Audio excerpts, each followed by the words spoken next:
చేరొచ్చిన అందరికీ వందనాలు. నేను అమ్మమ్మ గురించి కొన్ని మాటలు రాశాను, అది చదివి వినిపిస్తాను.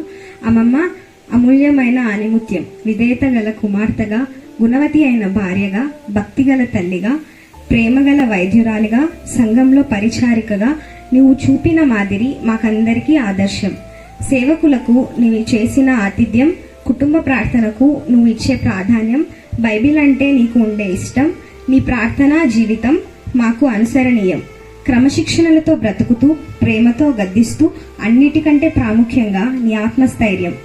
దేవునికి తప్ప మరి దేనికి భయపడని నీ ధైర్యం, చివరి శ్వాస వరకు నీ విశ్వాసం, నీ ప్రేమించే గుణం, ఎదుటివారి ఆపదలో ఆదుకునే నీ స్వభావం, పడకలో కూడా నువ్వు చేసిన వైద్యం ఎందరికో ఆశీర్వాదకరం. పరిశుద్ధతకు, పరిశుభ్రతకు చివరి వరకు నువ్వు ఇచ్చిన ప్రాధాన్యత మేము నేర్చుకోవలసిన పాఠం.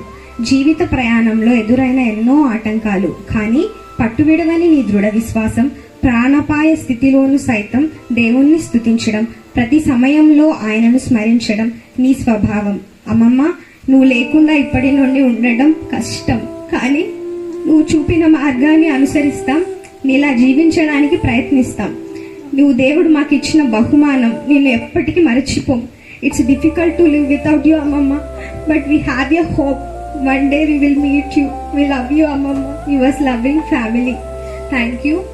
ప్రత్యేకించి సంఘానికి, హాస్పిటల్కి వెళ్ళడానికి యాక్చువల్గా మమ్మీ వాళ్ళు ముగ్గురు కుమార్తెలే, కానీ సంఘం నుండి ఆ నైట్ కూడా ఎబిమామ లేకపోయిన కుమారంకులు, ఇంకా చర్చ అన్న వాళ్ళు అందరు హాస్పిటల్కి వచ్చి అప్పటి నుండి ఈ రోజు వరకు మాకు సంఘం నుండి చాలా ప్రతి ఒక్కరు పరిచర్య చేయడంలో అయితేనే మీ అక్క వాళ్ళు, అన్న వాళ్ళు, ఇంతవరకు మీరందరూ చేసిన కేవలం ప్రభువు అనే ఒక బంధంతోనే మనమందరం ఏకమయ్యాం. నాకు ఇంకా ఆ లవ్ అనేది ఫ్యామిలీ ఎట్లనో సంఘం కూడా అంతనే ఈక్వల్ అని నాకు ఇంకా బాగా అర్థమైంది ఈ 3 days.